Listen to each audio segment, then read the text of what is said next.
go into a deeper sleep now. Deep, deep, deep. Cool wind brushes my fur.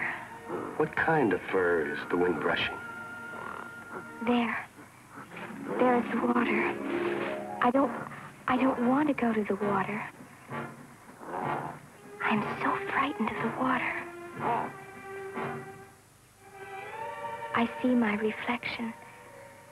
I'm a gorilla. He loved my Angora sweater, my blue one. You know, he called it Mr. Angora.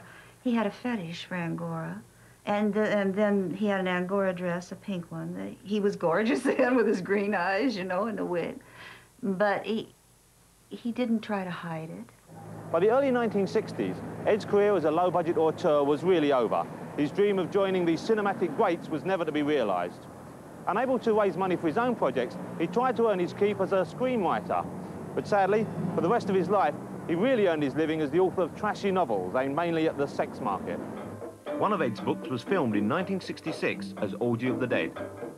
He wrote novels with usually transvestite themes like Killer and Drag, Death of a Transvestite, Diary of a Transvestite Hooker, or books with a carnival theme. Who published the books? Small porno houses. Corinth Books, Eros Publishing, Pad Library. These were not books you would find in the local library. You said earlier that it was very cutthroat business. Was it possible for Ed to make much money from the films? Oh, Lord, no. Poor Eddie. He was not a good money manager, businessman. In fact, some of the business managers took him for a lot. He, to my knowledge, and I was with him for practically most of the movies, he ended up with nothing. Maybe the wage that he made during the movie for the director for the script, but we never really made anything out of it. There was always a smart money guy around that siphoned off most of it or manipulated it somehow, and that's why poor Eddie died so broke.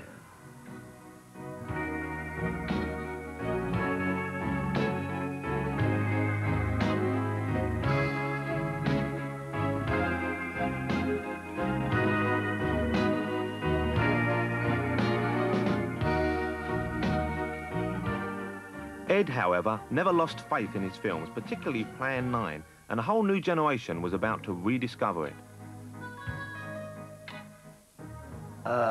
Plan 9 played every station on local television. It started from CBS down to local TV, and 1 or 2 o'clock in the morning, I get a call. Ed, we're on!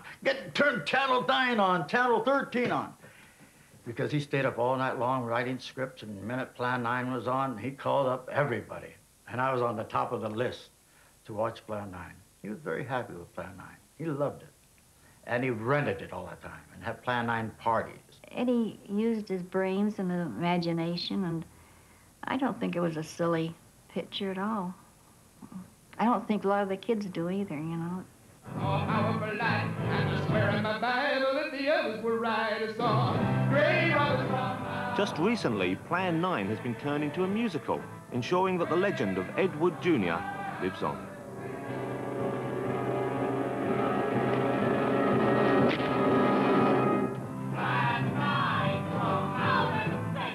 Well, Ed Wood has turned into a whole cottage industry. It's amazing how many different facets of Wood's life have been mined. I mean, first of all, back in 1981, there was an Ed Wood film marathon at UCLA.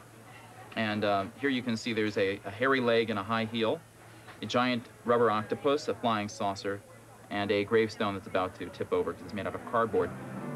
Nothing's gonna keep me away from home tonight. Yeah, nothing's gonna keep me from my 8:30 flight. There is the Paul Marco I Love Kelton the Cop fan club, As far as I know, there's only one member, and that's Paul Marco himself. And I started some merchandise. Kelton the Cop T-shirts. I love Kelton the Cop bumper stickers. I love Kelton the Cop medallions and also keychains. It says "Good Luck Forever" on the back, Paul Marco. Kelton the Cop balloons. They're just general T-shirts for Plan 9 from Outer Space. I've seen this T-shirt even without Plan 9 from Outer Space on it. All you have to do is show a picture of Tor Johnson and Vampira, and people know what movie you're talking about. Oh, baby, baby, I know it's stranger than fiction. I know I don't come off like a girl who has a sexual addiction. Sexual addiction.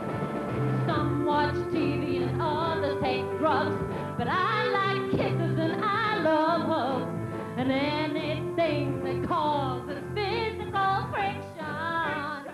I know that I was in front of the camera for about 15 minutes.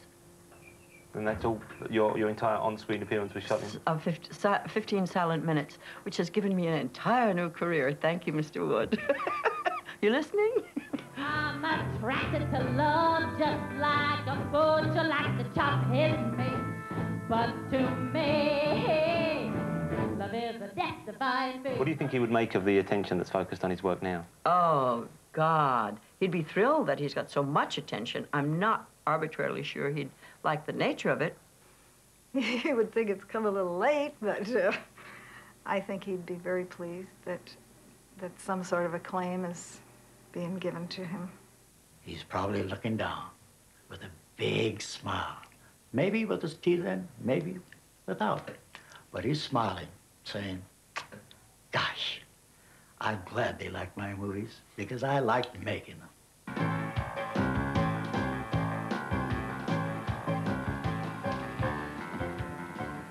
Whatever you may think about the films of Ed Wood Jr., he had one great talent that no one can deny. He could take his ideas and against almost impossible odds put them on screen.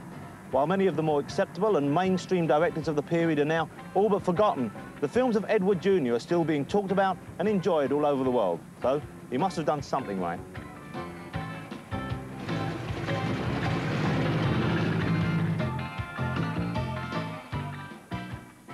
I'm getting a plan. This gives me a plan.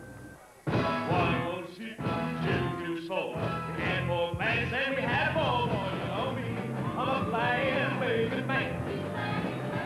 I've been making a plan, caused no trouble ever since time began. Number 1 was kids flying out of the sky. You failed what you gave with the space scout try. You know me, I'm a plan-making man. I've been making a plan, caused no trouble ever since time began. The White House was the target of plan number 2, but we got drunk at the golf club in San Diego Zoo. You know me, a plan-making man. I've been making a plan, caused no trouble ever since time began.